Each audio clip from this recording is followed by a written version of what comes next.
Hi friends, അപ്പോൾ കുറേ നാളുകൾക്ക് ശേഷം വീണ്ടും ഒരു വ്ളോഗുമായിട്ട് എത്തിയിരിക്കുകയാണ്. അപ്പോൾ ഇന്നത്തെ വ്ളോഗ് എന്ന് പറയുന്നത് നമുക്ക് ഇന്നൊരു ഡാൻസ് പ്രോഗ്രാം ഉണ്ട് ഇവിടെ അടുത്ത് തന്നെയാണ്. അപ്പോൾ അതിൻ്റെ ഒരുക്കങ്ങളും കാര്യമൊക്കെ കാണിക്കുന്നൊരു വീഡിയോ ആണ് ഇത്. അപ്പോൾ ഞാനും ഡാൻസ് ചെയ്യുന്നുണ്ട്. ഞാൻ കുറേ നാളുകൾക്ക് ശേഷമാണ് ഇങ്ങനൊരു വേദിയിൽ ഡാൻസ് കളിക്കുന്നത്. അതായത് പ്രഗ്നൻ്റൊക്കെ ആയതിനു ശേഷം, കുഞ്ഞൊക്കെ ആയതിനു ശേഷം ഒരു വേദിയിൽ ഡാൻസ് കളിക്കുന്നത് ഇപ്പോൾ കുറേ നാളുകൾക്ക് ശേഷമാണ്. അപ്പോൾ അതിൻ്റെ ഒരു എക്സൈറ്റ്മെൻറ്റൊക്കെ നല്ലോണം ഉണ്ട്, പ്രത്യേകിച്ച് എൻ്റെ സിസ്റ്റർ. അപ്പോൾ ഞങ്ങൾ രണ്ടുപേരായിട്ടാണ് ഡാൻസ് കളിക്കുന്നത്. അതുപോലെ തന്നെ ഞാൻ പഠിപ്പിക്കുന്ന രണ്ട് കുട്ടികളുടെ ഡാൻസും കൂടെ ഉണ്ട്. അപ്പോൾ അതിൻ്റെ മേക്കപ്പും കാര്യങ്ങളും പിന്നെ വിശേഷങ്ങളൊക്കെ കാണിക്കുന്ന ഒരു വ്ളോഗാണിത്. അപ്പോൾ ഇപ്പോൾ സമയം ഒരു 3 മണി കഴിഞ്ഞിട്ടുണ്ട്. അപ്പോൾ കുഞ്ഞുങ്ങളുടെ അടുത്തൊക്കെ ഞാൻ മേക്കപ്പിന് വരാൻ പറഞ്ഞത് 4 മണിക്കാണ്. അപ്പോൾ അവർ ഒരിക്കൽ വന്ന് പ്രാക്ടീസൊക്കെ ചെയ്തതിന് ശേഷം മേക്കപ്പൊക്കെ തുടങ്ങാമല്ലോ എന്ന് കരുതിയിട്ടാണ്. അപ്പോൾ ഞാനിവിടെ ഡ്രസ്സും കാര്യങ്ങളൊക്കെ എടുത്ത് വെച്ചിട്ടുണ്ട് കേട്ടോ. ഞാൻ 2 ഡാൻസാണ് കളിക്കുന്നത്. അപ്പോൾ ആ 2 ഡാൻസിൻ്റെയും ഡ്രസ്സൊക്കെ ഞാൻ എടുത്ത് വെച്ചിട്ടുണ്ട്. അങ്ങനെ കറക്റ്റ് 4 മണിയൊക്കെ ആയപ്പോഴത്തേക്കും എൻ്റെ പപ്പയും അമ്മയൊക്കെ വീട്ടിൽ നിന്ന് വന്നിട്ടുണ്ടായിരുന്നു. ഒപ്പം ചേച്ചിയും ഹസ്ബൻഡും ഒക്കെ വന്നിട്ടുണ്ടായിരുന്നു കേട്ടോ. എൻ്റെ ഹസ്ബൻഡും ഇന്ന് ലീവായിരുന്നു. അപ്പോൾ അമ്മ ഞങ്ങൾക്ക് വൈകിട്ട് കഴിക്കാനായിട്ട് ചിക്കൻ കറി വീട്ടിൽ നിന്ന് ഉണ്ടാക്കിയിട്ട് വന്നിട്ടുണ്ടായിരുന്നു. അപ്പോൾ അതിൻ്റെ ഒരു സന്തോഷമാണ് ചേച്ചിയുടെ മുഖത്ത് കാണാൻ പറ്റുന്നത്. പിന്നെ ഞങ്ങൾ 2 പേരും ഡാൻസ് കളിക്കുന്ന എക്സൈറ്റ്മെൻറ്റിലാണ്. അവളാണെങ്കിൽ 8 വർഷങ്ങൾക്ക് ശേഷമാണ് കളിക്കുന്നത് കേട്ടോ. അപ്പോൾ ചേച്ചി കൂടെയൊക്കെ വെച്ച് നോക്കിയാണ്. ഇത് ഞങ്ങൾക്ക് ഒരു ഡാൻസിൽ കളിക്കാനുള്ള ഒരു കുടയാണ് കേട്ടോ. പിന്നെ കുഞ്ഞുങ്ങളാണെങ്കിൽ നല്ല കളിയാണ്. അവർ 2 പേരും കൂടിക്കഴിഞ്ഞാൽ പിന്നെ നമുക്ക് അവരെക്കുറിച്ച് ഒരു ബുദ്ധിമുട്ടും ഇല്ല കേട്ടോ. അവരങ്ങ് കളിച്ചോളും.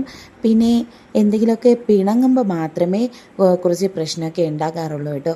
അങ്ങനെ ഞങ്ങൾ ആദ്യം സ്റ്റുഡൻസിന് മേക്കപ്പ് ചെയ്യാനായിട്ട് തുടങ്ങി. ഇവർക്കാണെങ്കിൽ പ്രെയർ ഡാൻസാണ് പറഞ്ഞിട്ടുണ്ടായിരുന്നത്. അപ്പോൾ ആദ്യം അവരെ മേക്കപ്പ് ചെയ്ത് അങ്ങ് ഇരുത്തി കഴിഞ്ഞാൽ പിന്നെ ഞങ്ങൾക്ക് ഒരുങ്ങാലോ എന്ന് കരുതിയിട്ടാണ് അവർക്ക് ആദ്യം മേക്കപ്പ് ചെയ്യാനായിട്ട് തുടങ്ങിയത്. അവരെ എന്തായാലും ഞങ്ങൾ ഫസ്റ്റ് ഒരുക്കി കഴിഞ്ഞിട്ടുണ്ടായിരുന്നു. പിന്നെ മേക്കപ്പിൻ്റെ വീഡിയോ ഒന്നും ഞാൻ എന്തായാലും എടുക്കുന്നില്ല. ഇതിനു മുൻപുള്ള പല വീഡിയോസിലും മേക്കപ്പിൻ്റെ വീഡിയോ ഇട്ടിട്ടുണ്ട്. പിന്നെ മേക്കപ്പിന് കുറച്ച് വ്യത്യാസങ്ങളൊക്കെ ഉണ്ട് കേട്ടോ. പുതിയ പുതിയ പ്രോഡക്റ്റൊക്കെ മാറുന്നതും അതുപോലെ തന്നെ മേക്കപ്പ് ചെയ്യാനുള്ള മെത്തേഡുകളൊക്കെ ചെറിയ മാറ്റങ്ങളൊക്കെ ഉണ്ട് കേട്ടോ. അപ്പോൾ ഇവരും ഡാൻസ് കളിക്കുന്നുണ്ട്. ഇവർ സിനിമാറ്റിക് ഡാൻസാണ് കളിക്കുന്നത്. അവർ ലൈറ്റായിട്ടുള്ള മേക്കപ്പ് അവർ തന്നെയാണ് സ്വന്തമായിട്ട് ചെയ്തത് കേട്ടോ. പിന്നെ സ്റ്റുഡൻസിനെ ഒരുക്കി കഴിഞ്ഞതിന് ശേഷം ഞാൻ പെട്ടെന്ന് ഫേസ് മേക്കപ്പ് ചെയ്തു. എങ്കിൽ മാത്രമേ എനിക്ക് ചേച്ചിക്ക് മേക്കപ്പ് അടുത്തിട്ട് കൊടുക്കാനായിട്ട് പറ്റത്തുള്ളൂ. പിന്നെ ഞാൻ മേക്കപ്പ് ചെയ്തപ്പോഴത്തേക്കും അമ്മ എനിക്ക് തലമുടിയൊക്കെ സെറ്റ് ചെയ്ത് തന്നിട്ടുണ്ടായിരുന്നു. അങ്ങനെ ഞാനൊരു 7 മണി കഴിഞ്ഞപ്പോഴത്തേക്കും ഞങ്ങൾ എത്തിയിട്ടുണ്ടായിരുന്നു കേട്ടോ. ഇന്ന് ഞങ്ങൾക്ക് എവിടെയാണ് പ്രോഗ്രാം എന്ന് പറഞ്ഞാൽ ഞങ്ങളുടെ വീട്ടിൻ്റെ അടുത്ത് തന്നെ ഒരു ക്ലബ്ബുണ്ട്. അതായത് കലാഗ്രാമം എന്ന് പറഞ്ഞ് ഒരു ക്ലബ്ബുണ്ട്. അവിടുത്തെ വാർഷികമായിരുന്നു ഇന്ന്. അതിനാണ് ഞങ്ങൾ ഡാൻസ് കളിക്കുന്നത് കേട്ടോ. അപ്പോൾ ഞങ്ങൾ ഇവിടെ നിന്ന് കുറേ ഫോട്ടോസൊക്കെ എടുത്തു.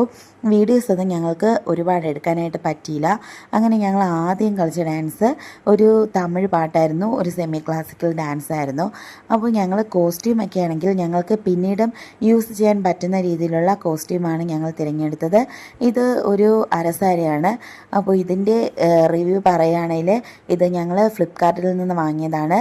മിക്കവർക്കും അറിയാമായിരിക്കും ഈ ഹാഫ് സാരി അടിപൊളിയാണ്. പിന്നെ ഇപ്പോൾ ഈ ഡാൻസിലെ ഡ്രസ്സ് ഞങ്ങൾ മെറ്റീരിയൽ എടുത്ത് തയ്ച്ചതാണ്. പോത്തീസിൽ നിന്നാണ് മെറ്റീരിയൽ എടുത്തത്. കുറഞ്ഞ റേറ്റിനുള്ള ക്ലോത്തൊക്കെ ആയിരുന്നു കേട്ടോ. അതിനുശേഷം ഞങ്ങൾ തയ്പ്പിച്ചെടുക്കുകയായിരുന്നു. അപ്പോൾ ഈ ഡാൻസും കൂടെ കഴിഞ്ഞതിന് ശേഷം ഞങ്ങൾ വീട്ടിലേക്ക് മടങ്ങി കേട്ടോ. അപ്പോൾ എന്തായാലും നല്ല രസമായിരുന്നു. എന്തായാലും ഉദ്ദേശിച്ചതുപോലെയൊക്കെ ഒരുവിധം കളിക്കാനായിട്ട് പറ്റി. എന്നാലും ഡെലിവറിയൊക്കെ കഴിഞ്ഞ് കളിക്കുമ്പോഴത്തേക്കും അതിൻ്റേതായ ബുദ്ധിമുട്ടുകളൊക്കെ ഉണ്ട് കേട്ടോ. വലുതായിട്ട് ഞങ്ങൾക്ക് സ്റ്റാമിനയൊന്നും കിട്ടുന്നുണ്ടായിരുന്നില്ല. അപ്പോൾ നല്ല രീതിയിൽ പ്രാക്ടീസൊക്കെ ചെയ്ത് കളിക്കുവാണെങ്കിൽ ഞങ്ങൾക്ക് നന്നായിട്ട് കളിക്കാനായിട്ട് പറ്റും. എന്തായാലും കുറേ വർഷങ്ങൾക്ക് ശേഷമൊക്കെ കളിക്കുന്നതല്ലേ. ചേച്ചി കുറേ വർഷത്തിന് ശേഷമാണ് കളിക്കുന്നത്. ഞാൻ ഡെലിവറിക്ക് മുമ്പൊക്കെ കളിക്കുമായിരുന്നു.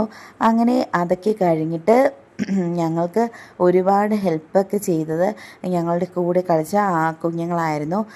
അവർ ഒരുപാട് ഹെൽപ്പ് ഞങ്ങൾക്ക് ചെയ്തു കേട്ടോ. ഞങ്ങൾ മേക്കപ്പ് ചെയ്ത് ഒരുങ്ങുന്ന സമയത്തൊക്കെ ആയിരുന്നാലും അവർ ഞങ്ങൾ ഒരുപാട് ഹെൽപ്പ് ചെയ്തു. പിന്നെ അവരുടെ പെർഫോമൻസ് ആദ്യമൊക്കെ ആയിരുന്നത് കൊണ്ട് അവർ പിന്നെ ഉടനെ വീട്ടിലേക്ക് പോയി കേട്ടോ. ഇത് തീർന്നപ്പോൾ ഒരുപാട് വൈകിട്ടുണ്ടായിരുന്നു. അപ്പോൾ ഇത് ഇപ്പം കളിക്കുന്ന എൻ്റെ സ്റ്റുഡൻസ് ആയാലും നന്നായിട്ട് കളിച്ചിട്ടുണ്ടായിരുന്നു. അവരും അവരുടെ പെർഫോമൻസ് കഴിഞ്ഞ് വീട്ടിലേക്ക് മടങ്ങിയിട്ടുണ്ടായിരുന്നു. പിന്നെ അതുപോലെ തന്നെ ചേട്ടൻ്റെ മോള് നല്ല സപ്പോർട്ടായിട്ട് ഞങ്ങളുടെ കൂടെ ഉണ്ടായിരുന്നു. വീഡിയോ എടുത്ത് തരാനും വാവയൊക്കെ നോക്കാനും ഒരുപാട് ഹെൽപ്പ് ചെയ്തു. പിന്നെ മാരേജിന് ശേഷമുള്ള ഡാൻസൊക്കെ എന്ന് പറയുമ്പോൾ നല്ല ബുദ്ധിമുട്ടാണ് കേട്ടോ. ഞങ്ങൾക്ക് ഞങ്ങളുടെ കാര്യം മാത്രമല്ല നോക്കേണ്ടത്, കുഞ്ഞുങ്ങളുടെ കാര്യവും അതുപോലെ തന്നെ വീട്ടിലെ കാര്യങ്ങളൊക്കെ നോക്കണം. അപ്പോൾ ഭയങ്കര ബുദ്ധിമുട്ടാണ് കേട്ടോ കുഞ്ഞുങ്ങളൊക്കെ ഉണ്ടായതിനു ശേഷം ഇതുപോലെ പ്രോഗ്രാമൊക്കെ ചെയ്യുക എന്ന് പറയുന്നത്. പിന്നെ ഞാൻ ഡാൻസ് പഠിപ്പിക്കുന്നതും അതുപോലെ തന്നെയാണ്. എനിക്ക് ടൈം കിട്ടുമ്പോഴൊക്കെ അഡ്ജസ്റ്റ് ചെയ്തൊക്കെയാണ് ഞാൻ പഠിപ്പിക്കുന്നത്. പിന്നെ എല്ലാവരും നല്ല തിരക്കായിരുന്നത് കൊണ്ട് തന്നെ വീഡിയോസൊന്നും ഞങ്ങൾക്ക് അധികം എടുക്കാനായിട്ട് പറ്റിയിട്ടുണ്ടായിരുന്നില്ല. പിന്നെ രാത്രിയൊക്കെ ആയിട്ടോ ഞങ്ങൾ വരാനായിട്ട്. പിന്നെ ക്ഷീണം കൊണ്ട് ഉറങ്ങുകയായിരുന്നു. ഇത് പിറ്റേ ദിവസത്തെ ഒരു മാരേജ് ഫങ്ഷനാണ്. അതിനും ഞങ്ങൾ ഈ ലഹങ്കയാണ് ഇട്ടത്. അപ്പോൾ ഇന്നത്തെ വീഡിയോ ഇത്രയേ ഉള്ളൂ. ഞങ്ങളുടെ വീഡിയോ ഇഷ്ടമായെങ്കിൽ ലൈക്ക് ചെയ്യണം, ഷെയർ ചെയ്യണം, സബ്സ്ക്രൈബ് ചെയ്യണം. അതുപോലെ തന്നെ എൻ്റെ മേക്കപ്പിനെ പറ്റിയുള്ള വിലയേറിയ നിങ്ങളുടെ അഭിപ്രായങ്ങൾ നിങ്ങൾ പറയണം കേട്ടോ. അപ്പോൾ ഇനിയും ഇതുപോലുള്ള ഡാൻസിൻ്റെ വീഡിയോസൊക്കെ ഒരുപാട് വരുന്നതായിരിക്കും ഈ ചാനലിൽ. കാരണം ഡാൻസ് ആണല്ലോ ഞങ്ങളുടെ പാഷൻ എന്ന് പറയുന്നത്. അപ്പോൾ ഉറപ്പായിട്ടും ഡാൻസിൻ്റെ വീഡിയോസ് ഉണ്ടാവും. അപ്പോൾ എല്ലാവരും ലൈക്ക് ചെയ്യണം. ബായ്.